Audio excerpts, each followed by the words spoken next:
Hello बच्चों, कैसे हो आप सब। उम्मीद करते हैं आप सब बहुत बढ़िया होंगे। तो बच्चों, मूल कंसेप्ट का नेक्स्ट लेक्चर हम स्टार्ट करने जा रहे हैं। लास्ट क्लास तक हमने क्या पढ़ा था?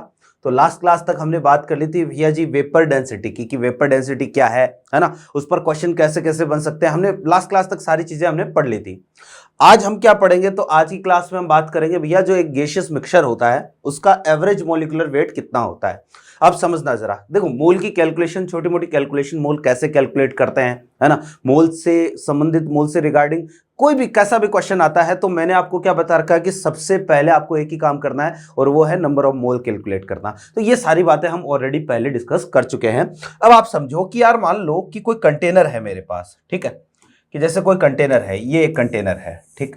अब इस कंटेनर में मान लो O2 गैस है और आपको इसके रिगार्डिंग कोई भी कैसी भी चीज पूछ रखी है, मान लो मोल पूछ रखा है या कोई और चीज आपको पूछ रखी है, कोई भी चीज के बारे में पूछ रखी है या दे रखी है, तो अगर मोलर मास की जरूरत पड़ती है तो हम मोलर मास कितना लेंगे? यहां पर 32 लेंगे, है ना। मान लो एक कंटेनर है, इसमें हीलियम भर रखी है, तो यहां पर मोलर मास की जरूरत पड़ती है कि कोई कैलकुलेशन करनी है तो उसके लिए मोलर मास कितना लोगे? 4 लोगे। मान लो हमारे पास जो कंडीशन ऐसी है कि कोई कंटेनर है, इसमें जो नाइट्रोजन गैस है, मोलर मास की जरूरत पड़ती है तो कितना लोगे? 28 लोगे, है ना। लेकिन मैं ये कहता हूं कि मान लो कंडीशन इस बार ऐसी आ गई, एक कंटेनर है और इस कंटेनर में O2 भी है, इसमें हीलियम भी है और इसमें नाइट्रोजन भी है। अब मुझे बताओ मोलर मास कितना लोगे? अब हम ना तो 32 ले सकते हैं, ना हम 4 ले सकते हैं और ना ही हम 28 ले सकते हैं। हम मोलर मास जो इनमें से कितना भी नहीं ले सकते हैं, ठीक है। तो फिर हम क्या करेंगे? तो भैया इस केस में जो एक काम करते हैं, हम सबका क्या ले लेते हैं? एवरेज ले लेते हैं। तो एवरेज मोलर मास जो है ना वो क्या है, हमें तो यही समझना है कि भैया एक गैसियस मिक्सचर के लिए हम किसी एक कोई भी कैलकुलेशन करनी है तो किसी एक इंडिविजुअल गैस का कोई मोलर मास हम काम में नहीं लेते हैं। हम क्या करते हैं भैया, जितने भी गैसेस है सबका एवरेज काम में लेते हैं। तो हमें इस केस में सबका एवरेज ही काम में लेना है और ये एवरेज कैसे निकालना है, ये एवरेज जो कैसे निकालते हैं ये हमें समझना है। तो बहुत ही आसान सा काम है। तो आज की हमारी हेडिंग ये है भैया जी, average molar mass, average molar mass of gaseous mixture, ठीक है। कि भैया जी जो गैसियस मिक्सचर है उसका हमें क्या निकालना है? एवरेज मोलर मास निकालना है। और ये एवरेज मोलर मास हम कैसे निकालते हैं तो बहुत ही ध्यान से समझना कि जो एम एवरेज है ना, ये निकालने का तरीका होता है भैया, ऊपर तो आता है टोटल मास ऑफ मिक्सचर, बहुत ही आसान सा काम है, टोटल मास ऑफ मिक्सचर, और नीचे हमारे पास आते हैं भैया क्या? टोटल मोल्स इन मिक्सचर, ठीक है। ये सिंपल सा काम है कि टोटल मास ऊपर और नीचे क्या आ जाएगा? टोटल मोल्स आ जाएंगे। ये किसी भी गैसियस मिक्सचर का एम एवरेज निकालने का हमारे पास क्या हो गया? तरीका आ गया। कि कोई कंटेनर है उसमें अगर एक से ज्यादा गैसेस है तो एक से ज्यादा गैसेस के लिए आपको क्या करना है? वहां पर ये सिंपल सा काम करना है, टोटल मास ऊपर, नीचे आ जाएगा क्या? टोटल मोल्स, है ना। हो गया काम। अब देखना जरा कि हमें तो क्या करना है, इसी को अप्लाई करना सीखना है। बहुत ही आसान सा काम है। इसको डायरेक्टली जो है वो हम एक क्वेश्चन से समझेंगे और क्वेश्चन जो है मैं यहां पर लिख रहा हूं, देखिएगा कि आपको ये बोल दिया कि एक container is filled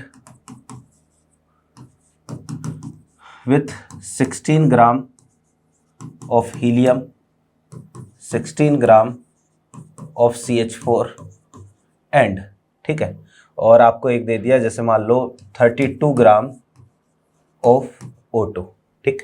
calculate the average molar mass of gaseous mixture, है ना। तो आपको क्या करना है, जो गैसियस मिक्सचर है उसका एवरेज मोलर मास बताना है। बहुत ही आसान सा काम है। देखिएगा जरा क्या करोगे, है ना, कि भाई कंडीशन ऐसी है, आपके पास एक कंटेनर है, ठीक है। इस कंटेनर में क्या क्या है? इस कंटेनर में है सबसे पहले 16 ग्राम तो है किसका? 16 ग्राम तो है हीलियम का। इस कंटेनर में है भैया जी 16 ग्राम है किसका? 16 ग्राम है CH4 का। और इस कंटेनर में 32 ग्राम है किसका? 32 ग्राम है किसका? O2 का। ये हमारे पास है कंडीशन। अब जो है इसमें आप क्या करना है, सबसे पहले तो मोल निकाल लेता हूं। तो हीलियम के mole given mass upon molar mass या एटॉमिक मास कितना है? 4। तो हीलियम के मोल कितने आए? 4। फिर जो मेरे पास CH4 के मोल कितने आएंगे? तो गिवन मास कितना है? 16 डिवाइड बाय मोलर मास कितना? 16। कितने मोल आएंगे? 1 मोल आएंगे। ये लो जी मेरे पास CH4 का मोल कितना आ गया, 1 मोल आ गया। फिर जो है वो O2 के मोल निकाल लेते तो गिवन मास 32, मोलर मास कितना 32, मोल कितना 1, खत्म बात। तो भैया देखो जरा कि टोटल मोल एन टोटल, यहाँ से एन टोटल हम निकाल लेते हैं, एन टोटल आ गए कितने 6, कि कंटेनर में टोटल मोल कितने हैं 6 है।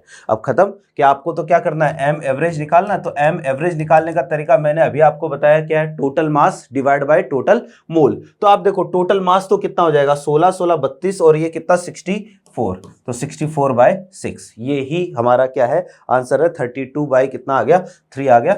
और भैया जी 32/3 को अगर आप सॉल्व करोगे तो ये आया 1 है ना, और कितना आ जाएगा 16 कितना आएगा ये 16 और 20 पॉइंट कितना 6 6 16 48, ये तो ज़्यादा हो गया, रुक जाओ एक बार। तो इसको सॉल्व करोगे तो ये आएगा हमारे पास कितना 10.66। कहने का मतलब ये है कि इस मिक्सचर के लिए आपको कोई भी कैलकुलेशन करनी हो, मान लो इसका प्रेशर आपको पूछे, टोटल प्रेशर पूछे, कोई भी कैलकुलेशन करनी हो तो आप जो है वो ना तो यहाँ पर 4 काम में लोगे, ना 16 काम में लोगे, या ना ही आप 32 काम में लोगे। आपको कितना काम में लेना है 10.66 काम में लेना है। क्लियर है बात। तो ये है एक तो ऐसा क्वेश्चन आ सकता है कि जहां पर आपको इनिशियली देखो इसमें मास गिवन था कि कंटेनर में जो इतने ग्राम हीलियम का था, इतने ग्राम O2 का था। क्वेश्चन ऐसा भी आ सकता है कि भैया इनिशियली आपको मोल गिवन हो, है ना। जैसे कि एक क्वेश्चन और लेते हैं हम, जैसे एक क्वेश्चन है, a container is filled with 2 moles of NH3 and 1 mole of N2. Calculate the average molar mass of, calculate the 2 moles है ना of NH3 and 1 mole of N2. Calculate the average molar mass of gaseous mixture. ठीक है, क्या ऐसी condition है कि आपको क्या करना है भैया जी, गैसियस मिक्सचर का एवरेज मोलर मास जो है वो कैलकुलेट करना है। अब कैसे कैलकुलेट करेंगे तो आप समझो जरा कि वही बात है, इस बार आपको क्या दे रखे हैं, मोल्स दे रखे हैं, और मोल्स दे रखे हैं, हमें तो क्या करना है एम एवरेज निकालना है। तो मोल से अगर एम एवरेज निकालना है तो पहले आपको क्या चाहिए, मास चाहिए। तो आपके पास देखो क्या क्या है, NH3 के मोल कितने हैं 2, तो मैं काम करता हूं मास निकाल लेता हूं। मास निकालने का तरीका क्या होता है, मोल इनटू मोलर मास। तो भैया जी NH3 का मोलर मास कितना होता है, NH3 का मोलर मास होता है कितना 17, तो इसका टोटल मास आ गया कितना 34 ग्राम। फिर दूसरी तरफ NN2 नाइट्रोजन के मोल कितने हैं, नाइट्रोजन के मोल है 1, और यहाँ पर इसका मास हम निकाल लेते हैं तो इसका मास आएगा कितना भैया 1 × 28, इसका कितना आएगा 28 ग्राम। टोटल मास क्योंकि भैया आपको टोटल मोल की भी जरूरत पड़ेगी और टोटल मास की भी जरूरत पड़ेगी। तो टोटल मास हमारे पास कितना आएगा, ये आ गया 2 और ये 62 ग्राम। टोटल मास मिक्सचर का कितना है 62 ग्राम है, खत्म बात। अब हमें तो क्या चाहिए, एम एवरेज चाहिए। तो एम एवरेज निकालने का तरीका, टोटल मास कितना 62 डिवाइड बाय टोटल मोल कितने हो गए भैया जी 3 आ गए। तो ये ऑलमोस्ट अप्रोक्स जो है वो आप देख लो जरा कितना आता है ना, कितना आएगा वही इस बार जो हो कितना आ जाएगा 20 के आसपास आ जाएगा, है ना। तो एक तरीके से जो है वो आपको ये करना है 20.66 के इस मिक्सचर के लिए आपको कोई भी किसी भी तरह की कैलकुलेशन करनी है तो आप जो 20.66 जो है वो काम में लोगे, ऊपर वाले में जो 10.66 जो है वो आप काम में लोगे, ये कंडीशन है। अब देखो ये तो दोनों के दोनों क्वेश्चन जो है ना बहुत ही आसान सा काम है कि एक में तो आपको क्या कर दिया भैया, मास देकर जो है वो एवरेज मोलर मास पूछ लिया, एक में मोल देकर एवरेज मोलर मास पूछ लिया। इसके अलावा भी क्वेश्चन जो है वो पूछे जा सकते हैं, है ना। और इसके अलावा किस तरह के क्वेश्चन आते हैं, तो 2 तरीके के पैटर्न, 2 तरह के क्वेश्चन और बनते हैं, यहां से हम उनकी भी बात कर लेते हैं। देखिएगा जरा कि भाई इसमें जो है और कुछ नहीं है, क्वेश्चन प्रैक्टिस ही है। जैसे कई बार जो आपको मिक्सचर में परसेंटेज पूछ लेता है, मास परसेंटेज पूछ लेता है, मोल परसेंटेज पूछ लेता है ना। जैसे आप ये समझो कि क्वेश्चन हमारे पास ऐसा है कि भाई the average molar mass of a gaseous mixture of, ये आपको जैसे दे दिया मान लो C2H2 and C2H6 is 28, ठीक है, ठीक है। तो एवरेज मोलर मास कितना दे दिया 28। फिर आपको क्या बोल दिया कि calculate the mass percentage of C2H2 in mixture. ठीक है, तो आपको क्या करना है, मिक्सचर में C2H4 का या C2H2 का मास परसेंटेज पूछना है। ठीक है, तो मतलब बताना है। अब क्या करेंगे भैया जी, देखो जरा कि सीधा सा काम है। मैं एक चीज बता देता हूं कि यही क्वेश्चन दो तरीके से पूछा जा सकता है। इसमें अंडरलाइन करते हैं हम क्या, मास परसेंटेज को। ठीक है, कि यार एक तो क्वेश्चन में हो सकता है आपको मास परसेंटेज पूछे, दूसरा क्वेश्चन में हो सकता है आपको वॉल्यूम परसेंटेज पूछ ले, या क्वेश्चन में हो सकता है आपको मोल परसेंटेज पूछ ले। देखो वॉल्यूम परसेंटेज और मोल परसेंटेज इन दोनों की कैलकुलेशन एक ही है, क्योंकि जो रेशियो वॉल्यूम का होता है वही रेशियो जो है वो किसका होता है, नंबर ऑफ मोल्स का होता है। तो चाहे क्वेश्चन में मोल परसेंटेज पूछे चाहे वॉल्यूम परसेंटेज पूछे, या क्वेश्चन में चाहे मोल परसेंटेज की बात कर रहा है चाहे जो है वो वॉल्यूम परसेंटेज की बात कर रहा है, इन दोनों सवालों को, दोनों क्वेश्चंस को आप एक ही तरीके से ट्रीट करोगे। अब यहां पर आपको मास परसेंटेज पूछा है तो आपको क्या करना है भैया जी, देखो परसेंटेज का मतलब क्या होता है, कोई चीज पर 100 में से कितनी है, मतलब 100 में से कितनी है। तो अगर आपको कभी भी परसेंटेज दे रखा है तो आप ये देखो, यहां पर आपको क्या पूछ रखा है, मास परसेंटेज। तो आप ये मान के चल लो कि यार हमारे पास जो मिक्सचर है ना उसका टोटल मास कितना है, उसका टोटल मास कितना है 100 है, क्योंकि पर परसेंटेज पूछ रखा है, 100 में से कितना ये पूछ रखा है। तो आप ये मान लो कि जो मिक्सचर है, एंटायर मिक्सचर का टोटल मास जो है वो कितना है 100 है। अगर यहां पर मान लो वो मोल परसेंटेज पूछता ना, तो मोल परसेंटेज पूछता तो हम ये मान लेते कि टोटल मोल कितने हैं 100 है। जैसे अगला क्वेश्चन जो है वो आपको करना है, इसमें आपको मास परसेंटेज पूछ रखा है, तो आप ये मान लो कि total mass of mixture is 100 ग्राम। बस यहीं से अपनी बात स्टार्ट होती है। तो हम ये अजम्पशन ले रहे हैं कि if total mass of mixture, ठीक है, मिक्सचर का टोटल मास कितना ले लिया हमने, 100 ग्राम ले लिया। अब मिक्सचर का टोटल मास 100 आ गया। अब 100 में से जो है वो हमारे पास दो चीजें हैं, कि एक तो जो है वो क्या है C2H2 है, दूसरा है क्या C2H6 है। 100 में से C2H2 जो है वो मान लो x ग्राम है, तो ये जो बाकी का बच गया कितना बचा 100 माइनस x ग्राम, ये किसका हो जाएगा, ये हो जाएगा भैया C2H6 का। क्लियर है बात। अब देख लो जरा, अब हम अपना तरीका काम में ले लेते हैं कि हमारे पास दोनों का मास आ गया है, तो हम एक काम करेंगे, अब जो मोल निकाल लेंगे। तो मोल निकालने का तरीका क्या होता है भैया जी, मोल निकालने का तरीका हमारे पास वही क्या, गिवन मास है ना अपॉन मोलर मास। तो C2H2 का कितना हो गया भैया जी 24, 24 और 2 कितना 26। यहां पर मोल हम निकाल लेते हैं, तो इसका जो है वो मोल हमारे पास आ जाएगा कितना है, ये 100 माइनस x है ना, तो मोल हमारे पास आ जाएगा गिवन मास अपॉन मोलर मास। 24, 24 और 6 कितना हो गया भैया 30 हो गया। ये लो जी, दोनों के मोल आ गए। अब हमें तो क्या बताना है, हमें तो बताना भैया जी x कितना है, ये तो बताना है ना कि आपको देखो जरा C2H2 का परसेंटेज पूछा है, तो 100 में से ये कितना है x, तो 100 में से x है तो x ही आपको निकालना है। तो खत्म बात। m एवरेज, तो m एवरेज निकालने का तरीका हमारे पास क्या होता है भैया, ये तरीका होता है टोटल मास ऑफ मिक्सचर, ठीक है, divide by total moles, total moles in mixture. तो बस इस फॉर्मूले में हमें क्या करना है, इस फॉर्मूले में हमें वैल्यूज रखनी है, और वैल्यूज अगर हम रखें तो यहां पर देखो जरा m एवरेज, ये तो कितना है 28 है, टोटल मास कितना है, टोटल मास मिक्सचर का है कितना 100, ठीक है, और टोटल मोल हम चेक कर देते हैं, तो ये आया x/26 प्लस ये आ गया भैया 100 माइनस x बाय कितना 30। ये लो जी, ठीक है। अब इसको हम करते हैं सॉल्व। देखो इसको सॉल्व करने के लिए आप जो है वो कई बार ये होता है ना कैलकुलेशन में फंस जाते हैं। आप ऑलरेडी जो है वो काटापीटी करने की जरूरत नहीं, लास्ट में जो कैंसिल होगा उसको कैंसिल करेंगे हम, इसको ऐसा ही रहने दो। 28 इज इक्वल टू, यहाँ एलसीएम जो है मैं ले लेता हूँ 26 इंटू कितना ले लूँ 30 ले लूँ, ये आ गया एलसीएम। तो यहाँ कितना आएगा, ये आएगा भैया 30x प्लस ये आ जाएगा अपने पास कितना 2600 माइनस 26x, और ऊपर कितना आया 100। ये लो जी, हो गया काम। अब करते हैं इसको सॉल्व। देखना ज़रा कि भैया इसको अगर मैं सॉल्व करूंगा ना, तो हमारे पास ये कुछ इस तरीके का फिगर बन रहा है 28, देखो 28 इज इक्वल टू 2600 इंटू 30 और नीचे divide by 30x plus 2600 minus 26x। x। Check कर लो, कुछ कैंसिल हो रहा है तो उसको कैंसिल कर दो, ये कैंसिल हो गया, यहाँ पर कितना बचेगा 4x बचेगा। तो भैया अपने पास जो ये कैलकुलेशन कुछ इस तरीके की हो जाएगी, 28 equal to 2600 into 30 divide by नीचे जो है यहाँ पर कितना बचा 4x प्लस 2600। अब इसको सॉल्व कर लेते हैं, देखो ज़रा क्या होगा। तो ये यहाँ पर जो वो एक ही चीज़ अननोन और वो क्या है x। तो यहाँ से अगर आप इसको सॉल्व करोगे तो x की वैल्यू निकल के आएगी अप्रोक्स 46.4% के आसपास, ये लो जी, है ना।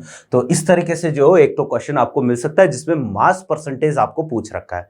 सेम क्वेश्चन जो है वो एक और क्वेश्चन है जिसमें भैया जी आपको मोल परसेंटेज के बारे में भी पूछ सकता है कि भैया मोल परसेंटेज, अगर आपको किसी क्वेश्चन में मोल परसेंटेज पूछ रहा है वहां पर आप क्या करोगे, जैसे इसमें इनिशियल वैल्यू आपने कितनी 100 ग्राम ली क्योंकि उसने मास परसेंटेज पूछा था। अब जो है वो अगर आपको मान लो कहीं मोल परसेंटेज पूछ रहा है तो आप इनिशियल वैल्यू जो है 100 मोल ले लेना, ये आप मान सकते हो। जैसे एक क्वेश्चन जो है वो हम इस पर लेते हैं, सेम ऐसा ही है ना। If average molar mass of a mixture of CO2 and O2 is 40, ठीक है। then calculate the mass या calculate the mole percentage, calculate the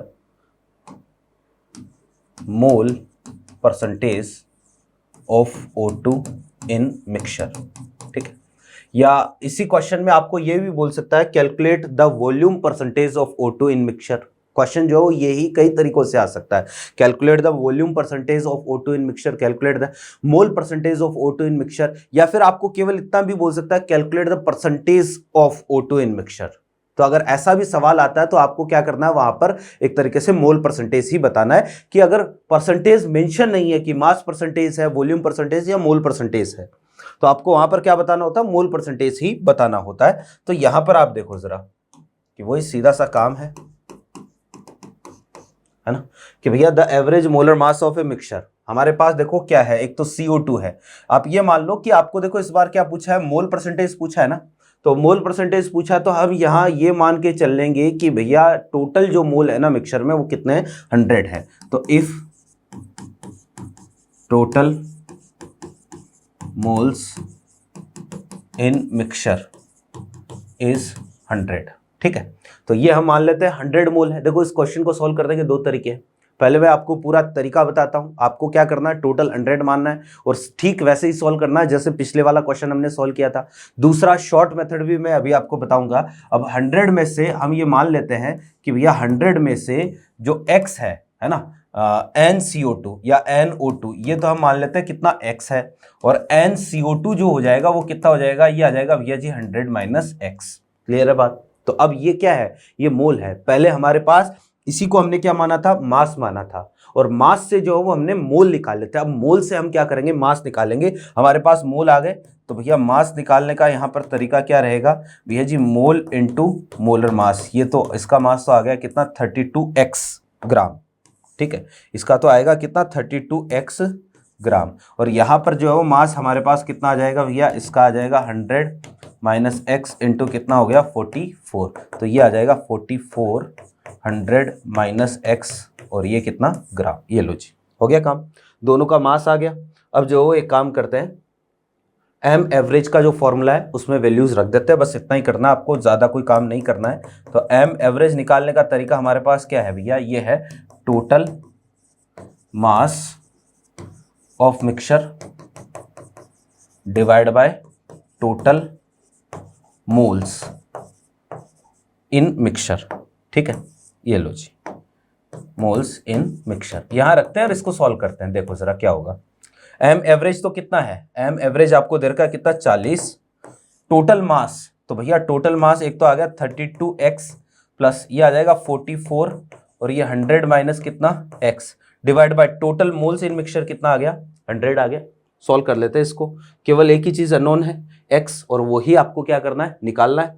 तो यहाँ से ये देखो जरा कितना आएगा, ये तो आ गया कितना 4000 is equal to 32x plus 4400 minus कितना आ जाएगा 44 कितना x, ये कैंसिल हो गया तो कितना आएगा 12x, तो ये हमारे पास आ गया भैया 12x इक्वल टू कितना, इनका डिफरेंस कितना आ जाएगा भैया, हमारे पास आ जाएगा कितना 400।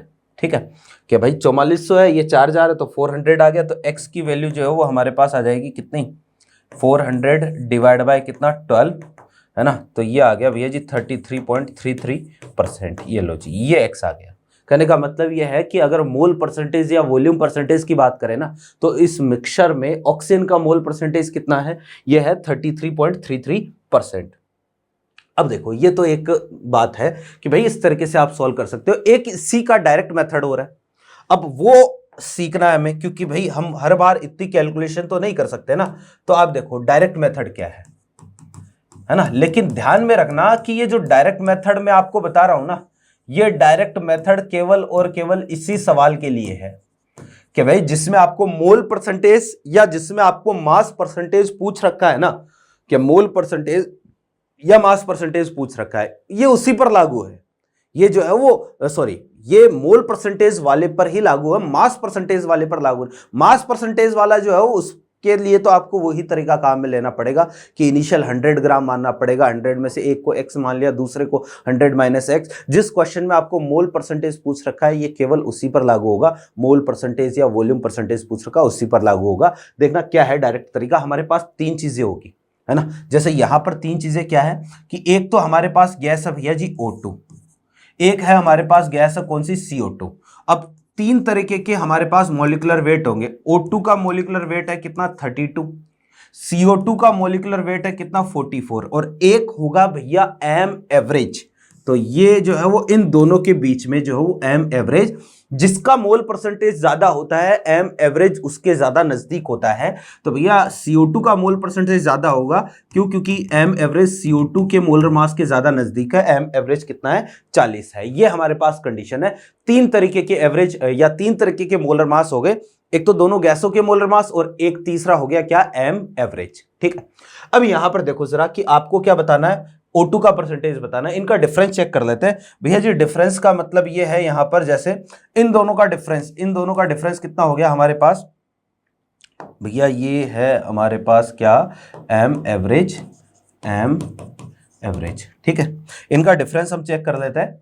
तो आप देखो जरा कि इन दोनों का डिफरेंस कितना है, इन दोनों का डिफरेंस है कितना 8, इन दोनों का डिफरेंस कितना है 4, और टोटल डिफरेंस कितना आ गया, टोटल डिफरेंस कितना आ गया भैया 12 का डिफरेंस आ गया। ठीक है, अब जिसका परसेंटेज आपको निकालना है, जैसे मान लो मुझे निकालना परसेंटेज ऑफ O2 निकालना है, तो भैया टोटल डिफरेंस कितना है 12, टोटल डिफरेंस 12 है।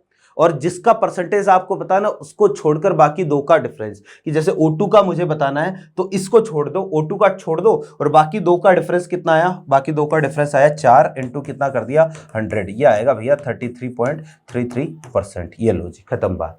ठीक है, जैसे मान लो मुझे यहीं पर जो है परसेंटेज ऑफ CO2 बताना होता, तो सेम टू सेम मैं ऐसा ही करता कि percentage of CO2 is equal to total difference कितना 12, और जिसका जो वो आपको बताना उसको छोड़कर बाकी दो का डिफरेंस, तो इसको छोड़ दो, बाकी दो का डिफरेंस कितना है 8 इंटू कितना कर दिया 100 कर दिया। ये हमारे पास आ जाएगा कितना, जितना भी 66.6% के आसपास, 64%। ये लो, है ना। तो ये एक तरीका है, डायरेक्टली आप जो इस मेथड से भी इसको सॉल्व कर सकते हो। बहुत ही आसान सा काम है, सिंपल सा काम है। जैसे मैं एक क्वेश्चन और देता हूं आपको, है ना, बिल्कुल ऐसा। ये ध्यान में रखना कि जो m एवरेज होता है ना, जो एवरेज मोलर मास होता है मिक्सचर का, वो कभी भी मिक्सचर में मैक्सिमम मोलर मास वाले कंपाउंड के मोलर मास से ज्यादा नहीं होगा और मिनिमम वाले से कम नहीं होगा, दोनों के हमेशा बीच में ही आता है। कि जैसे इस मिक्सचर में जो मैक्सिमम मोलर मास कितना 44, तो m एवरेज इस मिक्सचर में कोई भी कंपोजिशन आप सिलेक्ट कर लो, कोई भी कंपोजिशन मिला लो, CO2 O2 को किसी भी अमाउंट में मिला लो, कभी भी जो m एवरेज 44 से ज्यादा नहीं जाएगा, कभी भी m एवरेज जो 32 से कम नहीं जाएगा, हमेशा जो इन दोनों की क्या रहेगा, बीच में ही रहेगा। ठीक है, जैसे एक क्वेश्चन जो हो इस पर हम लेते हैं, है ना, बिल्कुल इसी तरीके का आपको इसी जो है वो डायरेक्ट मेथड से इसको क्या करना है, क्वेश्चन को सॉल्व करना है। जैसे भैया क्वेश्चन ऐसा है कि भाई इफ, ठीक है, the average molar mass of A gaseous mixture of CH4 and C2H6 is 20, ठीक है। Then calculate the volume percentage of CH4 in gaseous mixture, ठीक है। तो आपको क्या करना है भैया जी, CH4 का एक तरीके से वॉल्यूम परसेंटेज बताना है गैसियस मिक्सचर में। और अब देखना जरा कि वही बात है कि हमें तो डायरेक्ट मेथड से सॉल्व करना है। एक तो तरीका ये रहेगा कि आप क्या कर सकते हो, वही टोटल जो है वो मोल मान लो कितना 100, वॉल्यूम परसेंटेज पूछे चाहे आपको मोल परसेंटेज पूछे, एक ही बात होती है। टोटल मान लो 100 में से एक को x, दूसरे को 100 माइनस x करके आप सॉल्व कर सकते हो। दूसरा हमें तो क्या करना है भैया, डायरेक्ट मेथड सॉल्व करना है। डायरेक्ट देखो क्या है, डायरेक्ट ये है 3 तरीके के मोलर मास होंगे। एक तो गैस कौन सी CH4 है, एक गैस कौन सी C2H6 है। इसका मोलिकुलर वेट कितना है, CH4 का है 16, इसका मोलिकुलर वेट C2H6 का कितना है 30 है। और भैया जी एक जो है वो हमारे पास क्या आएगा, एम एवरेज आएगा। एम एवरेज जो हो इन दोनों के क्या होता है भैया, एग्जैक्टली बीच में होता है। और इन दोनों के बीच में मतलब बीच में क्या कि जिसका परसेंटेज ज्यादा होगा उसके ज्यादा नजदीक होगा, तो ये 20 है। कहने का मतलब ये हमारे पास एम एवरेज यहाँ आ रहा है कितना है 20, इसके ज्यादा नजदीक है। कुछ नहीं है, इनका डिफरेंस कर लेते हैं, इनका डिफरेंस चेक कर लेते हैं। इन दोनों का डिफरेंस कितना है भैया जी, इन दोनों का डिफरेंस है अपने पास कितना 4 का। इन दोनों का डिफरेंस चेक कर लेते हैं, इन दोनों का डिफरेंस कितना है 10 का। और टोटल डिफरेंस चेक कर लेते हैं, टोटल डिफरेंस कितना है 14 का है। तो अब आपको जिसका भी परसेंटेज निकालना है बस उसके अकॉर्डिंग इसको हम ट्रीट कर देते हैं। तो मुझे परसेंटेज ऑफ क्या बताना है भैया जी, CH4 बताना है। टोटल डिफरेंस कितना है, टोटल डिफरेंस है 14। जिसका परसेंटेज निकालना है उसको छोड़कर बाकी 2 का डिफरेंस। तो भैया इसका परसेंटेज मुझे बताना है ना CH4 का। तो CH4 को छोड़कर बाकी 2 का डिफरेंस कितना आ गया 10, और ये इंटू क्या कर दिया भैया जी 100 कर दिया, है ना। ये हमारे पास आ जाएगा कितना 500/7, है ना। इसको आप सॉल्व करके देख सकते हो कितना जितना भी आता है। तो ये आ गया भैया 500 कितना 7, तो ये आ जाएगा कितना 71% के आसपास आ जाएगा, है ना। 71.11 कुछ ऐसे करके। और बाकी का जो परसेंटेज है ना, तो ये अप्रोक्स में इसको लिख भी देता हूँ, कितना आ जाएगा 7, ठीक है 0, ओके ठीक है। तो 71 पॉइंट कितना 30, ये इतना अप्रोक्स आ जाएगा 71.4% के आसपास जो है वो कौन रहेगा भैया, CH4 रहेगा। बाकी का कौन हो गया, C2H6 हो गया। इस तरीके के सवाल जो है वो एम एवरेज से पूछे जाते हैं। आई होप मेरी सारी बातें आपके जो अच्छे से क्लियर हो गई होगी, है ना। तो ये है भैया एम एवरेज। एम एवरेज से संबंधित जितने भी सवाल है जो भी बन सकते हैं वो सारे जो है वो हमने देख लिए एक तरीके से। अब इसमें बाकी क्या है, तो इसमें जो है वो एम एवरेज में आपकी प्रैक्टिस बाकी है। आप जो है वो देख लेना, आपके मॉड्यूल में आपको इससे संबंधित खूब सारे सवाल मिल जाएंगे, कई क्वेश्चंस मिल जाएंगे। तो जो है वो अब मेरे ख्याल से इसमें किसी तरीके की कोई दिक्कत कोई समस्या नहीं आएगी। थोड़ा सा जो है वो हम इसी को और आगे बढ़ा लेते हैं। देखिएगा ज़रा कि नेक्स्ट जो टॉपिक है वो हमारा यही है, इसी से रिलेटेड। अब हम बात करेंगे भैया जी परसेंटेज कंपोजिशन की, ठीक है, कि मिक्सचर का जो परसेंटेज कंपोजिशन होता है वो हम कैसे फाइंड करें, या परसेंटेज किसी भी एलिमेंट की किसी या यूँ कह सकते हो आपकी कोई हमारे पास कंपाउंड है, उस कंपाउंड में किसी एक एलिमेंट का मास परसेंटेज हम कैसे निकालें, हमें वो चीज़ चेक करनी है। देखिएगा ज़रा, पॉइंट ये है कि परसेंटेज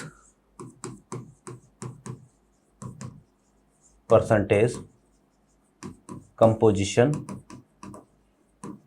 ऑफ मिक्सचर, ठीक है, परसेंटेज कंपोजिशन ऑफ मिक्सचर।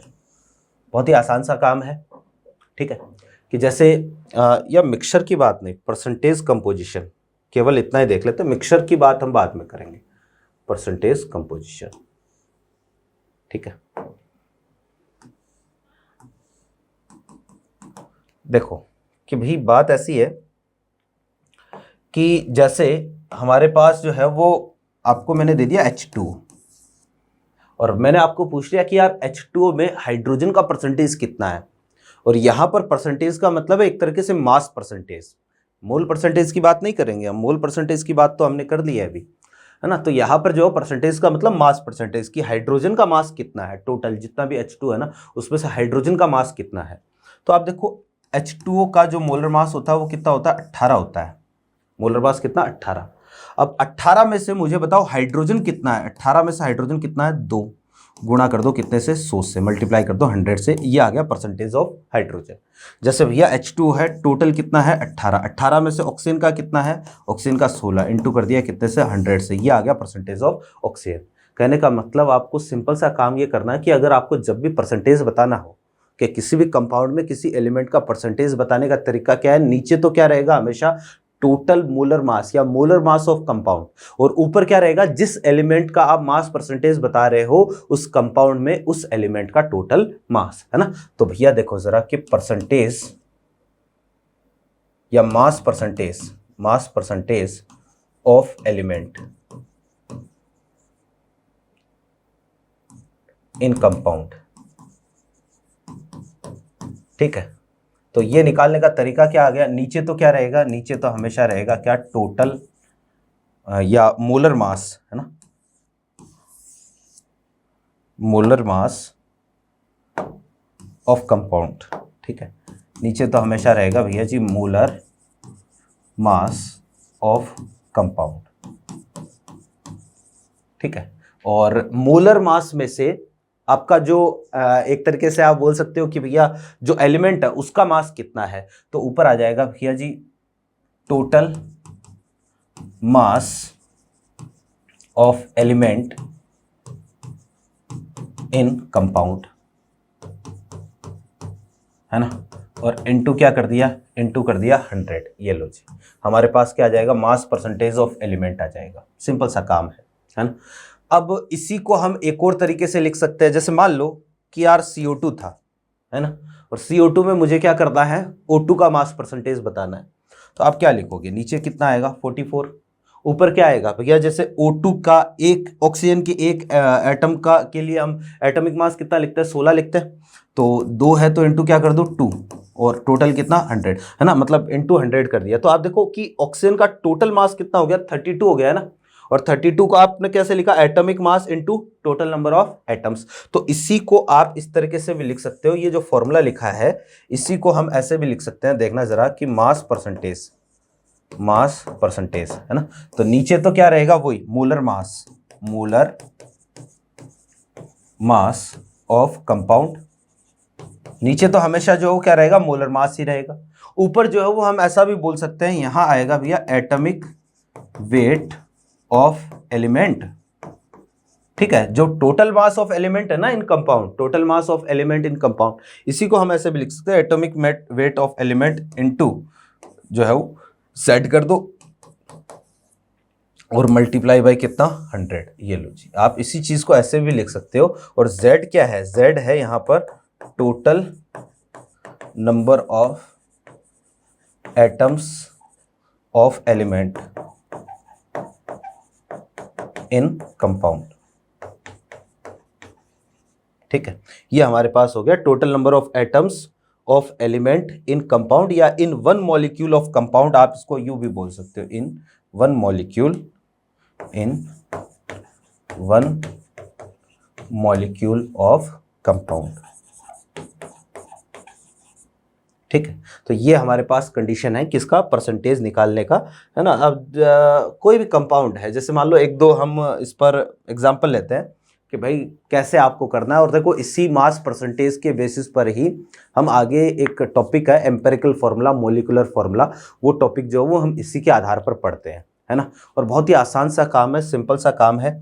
जैसे आप ये समझो कि एक क्वेश्चन हम लेते हैं, या इसको जो एग्जाम्पल से ही समझ लेते हैं, क्वेश्चन तो क्या लेंगे, है ना। जैसे हमारे पास है भैया CaCO3, आपको क्या है कि मास परसेंटेज निकालना आना चाहिए, क्योंकि मैंने कहा ना कि ये टॉपिक काम में आता है, एम्पिरिकल फार्मूला और मॉलिकुलर फार्मूले के साथ ये क्या होता है, कनेक्ट होता है। तो वहाँ पर हमें इसको काम में लेना है, तो इसलिए ये चीज़ आपको आनी चाहिए। और मॉलिकुलर फार्मूला, एम्पिरिकल फार्मूला आप पीछे प्रीवियस ईयर के क्वेश्चन उठा के देख लो, उनमें खूब क्वेश्चन जो है यहाँ से पूछे जा चुके हैं। तो यहाँ पर जैसे मान लो मुझे हर एक एलिमेंट का परसेंटेज बताना है, सबसे पहला काम तो इसका मॉलिकुलर वेट तो कितना है, 100 होता है कैल्शियम कार्बोनेट का। तो परसेंटेज ऑफ कैल्शियम अगर मुझे बताना है तो टोटल तो कितना है 100 में से कैल्शियम का कितना है 40 इंटू जेड की वैल्यू कितनी 1, और ये 100 आ गया। तो कैल्शियम का परसेंटेज कितना आ गया, 40% आ गया किसका, कैल्शियम का। जैसे हमारे पास जो है वो इसी में परसेंटेज ऑफ कार्बन मुझे बताना है, तो कार्बन का परसेंटेज टोटल कितना 100, कार्बन का कितना 12 इंटू कितना 1 इंटू 100, तो कार्बन का कितना आ गया 12%। आप इन दोनों को ऐड करके बाकी का जो बच गया वो कौन होगा, ऑक्सीजन होगा। ऐसे निकाल लो, चाहे आप ऐसे भी निकाल सकते हो। परसेंटेज ऑफ ऑक्सीजन टोटल कितना 100, ऑक्सीजन का एटॉमिक मास कितना है 16, और एक में ऑक्सीजन के कितने एटम्स है 3 है, तो ये आया 3 इंटू कितना कर दिया 100, तो ये हमारे पास आ जाएगा कितना 48%। ये लो जी, हमारे पास सबका क्या आ चुका है, परसेंटेज आ चुका है। सिंपल सा काम है, कोई मुश्किल नहीं है। जैसे मान लो आपको मैंने ये दे दिया C2H6 था, यहाँ पर मुझे कार्बन का परसेंटेज बताना है, तो परसेंटेज ऑफ कार्बन टोटल कितना है, टोटल जो है इसका मोलर मास कितना आता है 30 आता है, कार्बन का एक का 12, तो 2 का हो गया कितना 24, इंटू कर दिया कितना 100, ये कैंसिल हो गया, ये कितना 4 8, तो ये आ गया भैया 80%। तो इसमें जो 80% तो किसका है, 80% तो भैया किसका, कार्बन का, और बाकी जो बच गया वो ऑफिशियली कौन सा होगा, हाइड्रोजन हो जाएगा। या तो ऐसे निकालो 30, ये आ जाएगा 6 इंटू कितना 1, और ये आ गया कितना 100, ये कैंसिल हुआ है, तो टोटल 20% इसमें हाइड्रोजन है, 80% कौन है, कार्बन है। तो परसेंटेज निकालना कोई जो है मुश्किल काम नहीं है, बहुत ही आसान सा काम है। लेकिन भैया इसी परसेंटेज वाले टॉपिक से क्वेश्चन भी आते हैं, और ये मैंने कहा ना, ये टॉपिक जुड़ा हुआ है किससे, मॉलिक्यूलर फॉर्मूला और एम्पिरिकल फॉर्मूला से। तो आप समझना जरा कि इस पर क्वेश्चन अगर पूछेगा कोई तो कैसे क्या क्वेश्चन पूछ सकता है, परसेंटेज से जो किस तरीके के सवाल बनते हैं। तो आप देखो जरा कि कैसे कैसे क्वेश्चन जो हो यहाँ पर पूछे जा सकते हैं। स्टार्ट करते हैं। जैसे एक सवाल है, और भैया बहुत जगह आपको ये इस तरीके के क्वेश्चंस जो है वो देखने को मिलेंगे। क्वेश्चन ये है कि if the mass percentage of sulphur in insulin, ठीक है, इन इंसुलिन, इसको थोड़ा सा ठीक कर देता हूं। If the mass percentage of sulfur in insulin is 0.064%, then calculate the minimum possible molecular mass of insulin, है ना। अब भैया ये क्वेश्चन है, और ध्यान ये रखना है, इसमें देखो आपको पूछा क्या है, इसमें आपको पूछा है भैया जी मिनिमम पॉसिबल मॉलिक्यूलर मास। अब ये तो एक लैंग्वेज है, जरूर नहीं कि इंसुलिन ही आएगा, इंसुलिन की जगह कोई भी आ सकता है, कोई भी मैक्रोमोलिक्यूल या किसी भी तरीके का कोई भी कंपाउंड दे सकता है, केफीन, हीमोग्लोबिन या क्लोरोफिल, किसी भी तरह के कंपाउंड दे सकता है। जरूर नहीं है कि इंसुलिन ही आपको यहाँ पर लिख के देगा, लेकिन इसका कंसेप्ट जो है ना वो आपको पकड़ना है, और कंसेप्ट जो है वो छुपा हुआ है भैया जी मिनिमम पॉसिबल मॉलिक्यूलर मास। बस इसको जो है मैं अंडरलाइन कर रहा हूं, कंसेप्ट ये है, मिनिमम पॉसिबल मॉलिक्यूलर मास जो है वो इसका कंसेप्ट है। और आपको ये मान के चलना है, देखो आप कहोगे सर इंसुलिन का फॉर्मूला तो हमारे पास है ही नहीं, मॉलिक्यूलर मास कैसे, अरे भाई फॉर्मूले से जो है वो हमें मतलब नहीं है, ये परसेंटेज कंपोजिशन का क्वेश्चन है। आपको जो है मास परसेंटेज दे रखा है कि भैया सल्फर का जो है मास परसेंटेज कितना है 0.064 है, और मिनिमम पॉसिबल मॉलिक्यूलर वेट पूछा है। तो आप समझो जरा कि भैया अगर मुझे बताओ मिनिमम पॉसिबल मॉलिक्यूलर वेट पूछा है, तो जहां कहीं पर भी इंसुलिन का मॉलिक्यूल होगा, उन इंसुलिन के मॉलिक्यूल में सल्फर के कम से कम कितने एटम्स होंगे, मुझे बताओ मिनिमम कितने एटम्स पॉसिबल हो सकते हैं किसी भी एलिमेंट के। तो सल्फर का कम से कम जो कितना होगा, एक तो होगा ही होगा, एक से कम तो हो नहीं सकते कि भाई आधा एटम, पूर्ण एटम, पाव एटम, ऐसा तो संभव है नहीं। तो भैया जहां कहीं पर भी सल्फर का मॉलिक्यूल हमारे इंसुलिन का मॉलिक्यूल है, वहां पर सल्फर का कम से कम कितना एटम होगा, एक एटम होगा, ऐसा हमें मान के चलना है कि भैया इंसुलिन में सल्फर का जो कितना एटम है, एक एटम है। जिस भी क्वेश्चन में मिनिमम मॉलिक्यूलर मास पूछे आपको, वहां पर आप ये मान के चलोगे कि उस एलिमेंट का एक ही एटम कंपाउंड में प्रेजेंट है, ठीक है ना। तो यहां पर मैं जो इसको साइड में लिख देता हूं, ठीक है, इसको नोट लगा के लिख देता हूं मैं, है ना। और ये ध्यान में रखना है कि भैया in case of minimum possible molecular weight, this is assumed that minimum one atom of that element will be present in compound। ठीक है, तो भैया एक एटम जो है वो प्रेजेंट होगा ही होगा, कंपाउंड में एक एटम प्रेजेंट होगा। ठीक है, तो अब आप देखो जरा आगे कंडीशन ऐसी है कि भाई इस क्वेश्चन को सॉल्व करने के लिए हम ये मानेंगे कि देखो परसेंटेज ऑफ सल्फर, मुझे तो ये बताना है परसेंटेज ऑफ सल्फर निकालने का तरीका। नीचे तो क्या आएगा भैया जी, मोलर मास, ऊपर क्या आएगा, एटॉमिक मास सल्फर का 32 इंटू क्या कर दूं, Z कर दूं, इंटू 100, और ये टोटल है 0.06 कितना 4। ये लो खत्म बात। अब जो है वो Z की वैल्यू कितनी लेनी है, 1 लेनी है। कहने का मतलब इस केस में हम Z की वैल्यू 1 लेंगे, तो यहाँ से जो है मोलर मास हमारे पास निकल के आ गया, कितना निकल के आ गया, ये आ गया 32, 0.064 है, इंटू कितना कर दिया, 100 कर दिया, तो ये जाएगा 0.0, है ना, कितना हो जाएगा, उसको मैं ठीक से सॉल्व कर लेता हूँ। तो ऊपर आ गया 10⁵ 2, तो उसको जो है वो मैं पूरा ही ठीक से लिख देता हूँ, 32.064 इंटू कितना आ गया, 100 आ गया, ये जो है ऊपर 1000 आ जाएगा, ये 2 और ये आया कितना 50, तो ये आ गया 5 इंटू 10⁻, कितना 4। ये लीजिए, तो इंसुलिन का मिनिमम पॉसिबल मोलर मास यहाँ पर कितना होगा, ये होगा भैया 5 इंटू 10⁻⁴। आसान सा काम है, सिंपल सा काम है। तो जिसमें भी जो मिनिमम पॉसिबल मोलर मास पूछे वहां आपको यही काम करना है। ठीक है, जैसे भैया इसी में एक क्वेश्चन और लेते हैं हम, है ना। कंडीशन ऐसी है, आपको सॉल्व करना है, आप जो है वो इसको पॉज करना क्लास को, और फिर जो वो आगे आपको इसको सॉल्व करना है। जैसे कि if the mass percentage of magnesium in chlorophyll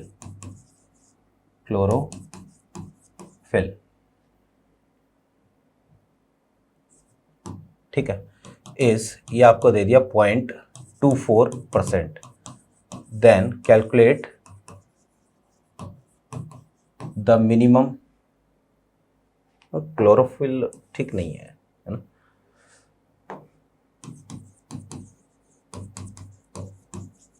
chlorophyll, then calculate the minimum possible molecular weight of chlorophyll। ठीक है, सेम क्वेश्चन है ना, वही मिनिमम पॉसिबल मॉलिक्यूलर वेट के केस में आपको क्या करना है, तो एक ही काम करना है, और वो क्या है भैया जी, m या मास परसेंटेज निकालने का तरीका आप देखो जरा। नीचे तो क्या आएगा, टोटल मोलर मास जो कि आपको पूछा है ना, और ऊपर क्या आ जाएगा, मैग्नीशियम का है तो 24 होता है ना एटॉमिक मास, इंटू क्या कर दूं Z और इंटू 100, और ये कितना है 0.24 है। और मिनिमम पॉसिबल मॉलिक्यूलर मास के केस में आपको Z की वैल्यू कितनी ले लेनी है, 1 ले लेनी है। तो Z की वैल्यू अगर मैं 1 लूँगा तो यहाँ से जो है वो हमारे पास ये आ जाएगा भैया जी, molar mass is equal to, solve करो इसको, 24 0.24 इंटू कितना कर दिया 100, ये आ जाएगा कितना 10⁴। सिंपल सा काम है। तो एक तो इस तरीके के सवाल जो है वो आपको पूछे जाएंगे। ठीक है, फिर देखो इसी पर जो है वो एक क्वेश्चन और आता है ना, एक क्वेश्चन और यहाँ पर पूछा जाता है जिसमें आपको जो है वो इस बार Z पूछ लेगा, है ना। तो सिंपल सा काम है, Z भी जो है वो इसी फॉर्मूले से आएगा। मतलब आप देखो जरा इसमें कितनी चीजें हैं, मास परसेंटेज हो गया, है ना, एक दूसरा हो गया अपने पास टोटल मोलर मास हो गया, फिर जो वो एक एटॉमिक मास, एक Z, 4 चीजें हैं। 4 में से कोई भी 3 चीज आपके पास होगी, चौथी चीज आपको पूछेगा। जैसे एक क्वेश्चन है, if molecular mass of hemoglobin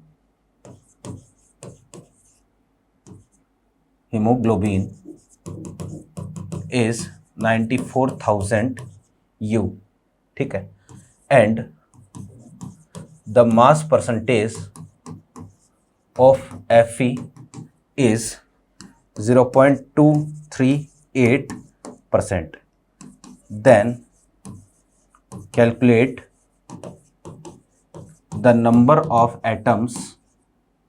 Then calculate the number of atoms of iron in one molecule of hemoglobin.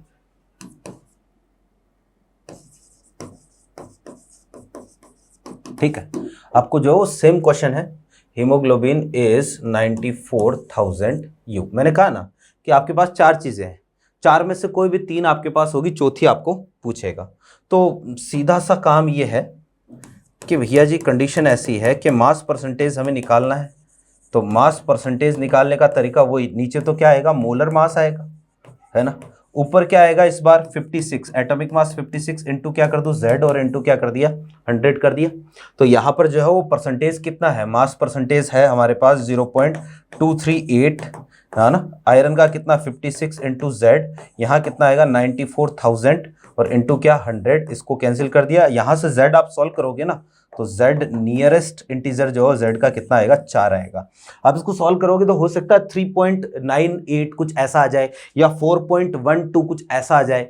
आपको जब भी एटम्स पूछे, क्योंकि हमें पता है नंबर ऑफ एटम्स जो है वो कभी फ्रैक्शनल नहीं हो सकते, इसलिए जो नियरेस्ट इंटीजर में ही आपको इसको लिखना है। तो नियरेस्ट इंटीजर कितना है 4 है ना। तो इस तरीके के क्वेश्चन जो है वो परसेंटेज कंपोजिशन से पूछे जा सकते हैं। तो ये थी भैया आज की क्लास। नेक्स्ट क्लास में हम बात करेंगे एम्पिरिकल फार्मूला और मॉलिक्यूलर फार्मूला की, और फिर जो वो धीरे धीरे हम क्वेश्चन में स्टोइकियोमेट्री की तरफ बढ़ेंगे कि स्टोइकियोमेट्री क्या होती है, उससे रिलेटेड क्वेश्चंस आपको कैसे सॉल्व करने हैं, है ना। तो उम्मीद करता है क्लास जो है वो आपको समझ में आई होगी। यहाँ से हम कंटिन्यू करते हैं नेक्स्ट क्लास में, तब तक के लिए थैंक यू।